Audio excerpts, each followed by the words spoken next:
বন্ধুরা আসসালামু আলাইকুম। কলম্বিয়ার বিপক্ষে আর্জেন্টিনার সেরা একাদশে বড় পরিবর্তন। কারা থাকছে আর্জেন্টিনার শুরুর একাদশে? পাওলো দিবালা সুযোগ পাবে তো কলম্বিয়ার বিপক্ষে? কেমন হতে পারে আর্জেন্টিনার সেরা একাদশ? হাই ভোল্টেজ ম্যাচ কলম্বিয়ার বিপক্ষে, বিস্তারিত জানুন পুরো ভিডিওতে।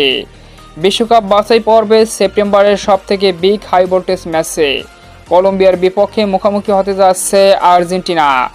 আগামী 11ই সেপ্টেম্বর বাংলাদেশ সময় রাত 2টা 30 মিনিটে মুখোমুখি হবে কলম্বিয়ার ঘরের মাটিতে টিম আর্জেন্টিনা। তো চলুন দেখে আসি যেমন হতে পারে আর্জেন্টিনার সম্ভাব্য সেরা একাদশ।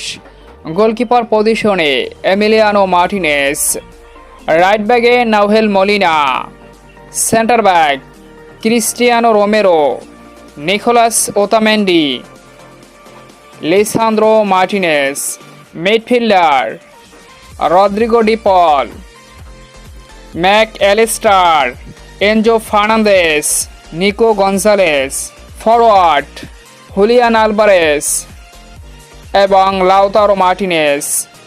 অর্থাৎ অপরিবর্তিত একাদশ নিয়েই মাঠে নামবে কলম্বিয়ার বিপক্ষে টিম আর্জেন্টিনা। পাশাপাশি ম্যাচের পরিস্থিতি বুঝে সাব হিসাবে সময় পাবে Argentine golden boy Paulo Dybala, Alejandro গানাসোরা। তো বন্ধুরা, লিওনেল মেসি, ডি মারিয়াকে ছাড়া কলম্বিয়ার বিপক্ষে কেমন করবে আর্জেন্টিনা?